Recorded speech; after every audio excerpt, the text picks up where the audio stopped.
name's Pallavi Shivade. I'm actually the publisher of a magazine called The Impact. You've interviewed with us before.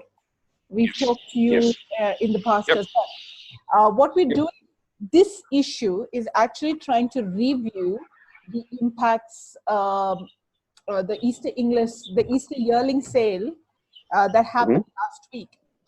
So we've delayed the issue slightly because we want to try and get as many interviews going into this issue, because it was the first successful virtual sale with horses of this quality, the horses that you bought. So you bought 3 horses from what I get from the result. Yep. So what was special about them? What did you? Oh, look, my brief was to buy fillies with nice pedigrees. Obviously, that's sort of what this Easter sale is synonymous with. Horses with nice pedigrees. So that was sort of the brief. You know, we just thought it might be an opportunity to buy some fillies that my clients could own for years to come. Right. Obviously, that with the aim of trying to buy successful racehorses, but if they're not, which a lot of horses aren't, for them to have that option to go to stud and to sort of do the job for us there instead. Right. So a sort of long-term residual value. Yeah, definitely. Yes. Right. That was the brief. And did you go out to stables? Like I heard that a lot of people. Yeah, I did. Yeah,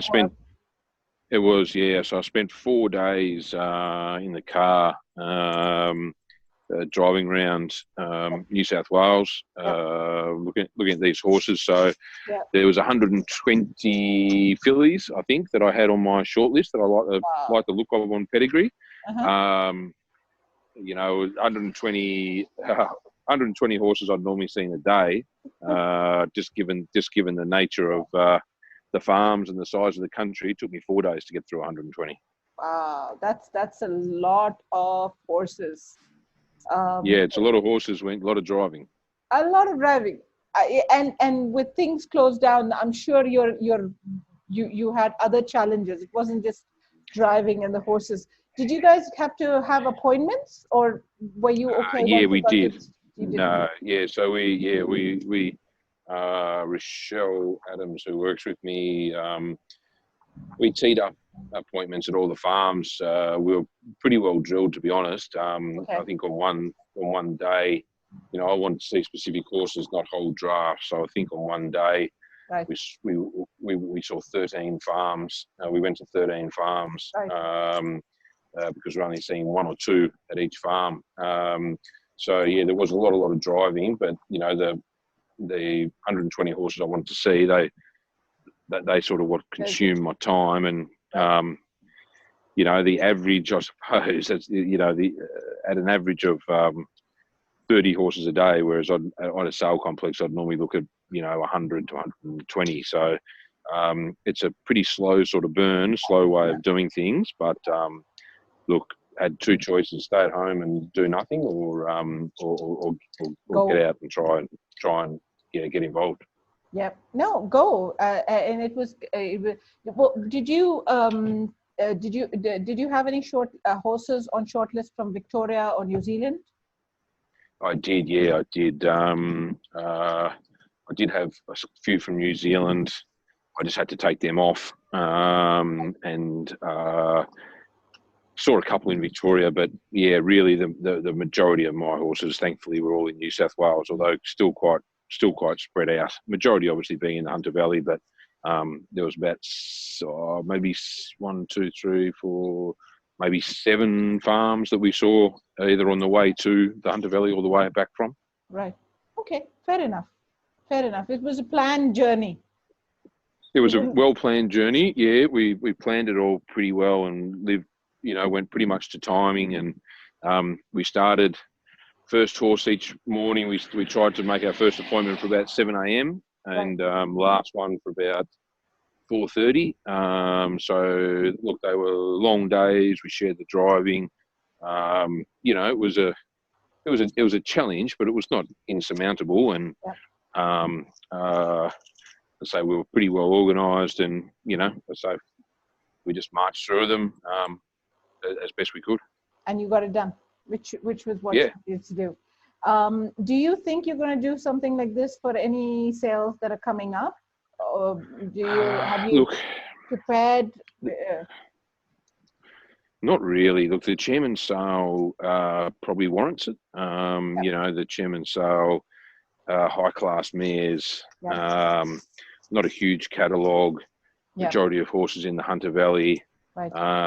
That's certainly something I'd look at. I had a client from today asking me if I'm going to see the mares. Hard to sort of say no. Certainly something that I'd like to do. It's just obviously the challenges we're trying to find 3 or 4 days with homeschooling and everything that's going on, is difficult. So look, I'm obviously hoping that that these telecast sort of sales don't become the norm, but obviously in the current circumstances, it's a great fallback to have. It's exactly. Let's just hope that this year goes by quickly. It's the end of the season, so that's a good thing. You've got a few left, and then you're done. And you can. And what are your plans after that? Oh, look, I'm hoping. I still hope that July we can see live auctions again. Obviously both English and Magic Millions have penciled in some auctions for July, hoping that we'll all be back on the sale complex. Yep.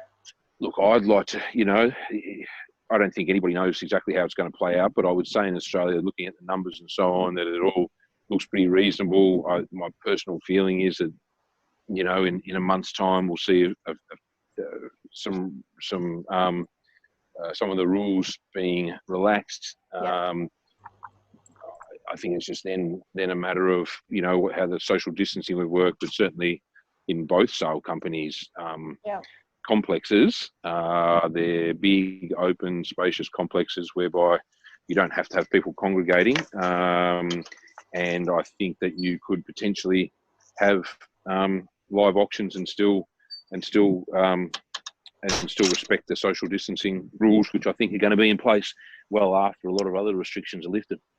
No, completely agree with you. I think if they are able to do a kind of hybrid sale, get the horses there and for people to see them by appointment, and then do a virtual sale, at least that way most of the horses get seen.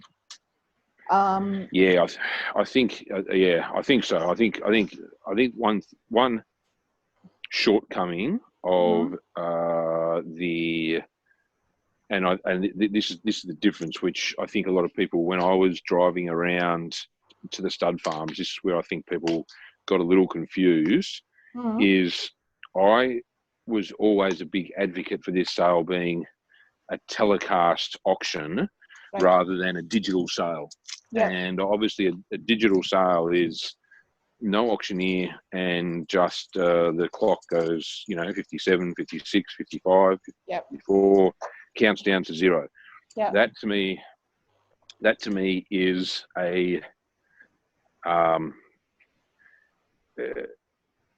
something that works for racehorses and stuff that whereby you are looking at their form.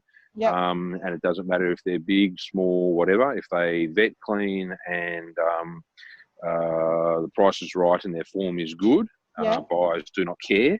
Mm-hmm. Personally, I don't think that weanlings or broodmares have. I don't think that market has developed to that point yet. I don't see anybody buying weanlings without having seen them. I don't see people buying mares without having seen them. I think a small catalogue like the Chairman's, high quality, small catalogue, lots of people, lots of mares in very close proximity, so it doesn't take you forever to go and see them. Yep. I can see something like that working, but I can't see a larger sale where you're talking anything more than, I don't know, 50 or 100 lots. I can't see that working digitally myself. Anyway. Right. Let's hope it doesn't get replicated. Let's really hope the story ends in the next few Really? months? Yeah, I think it'll be interesting just to see how they go. I mean, hopefully, let's say we're back at the point of live auctions in July. Yep. But if we can't have a live auction in July, I think personally that they'll need to look at other options for the weanling and broodmare sales, because personally I don't think a digital sale will do those horses enough justice. Fair enough. That's the end of my questions. Thank you very much for talking to me. Anytime.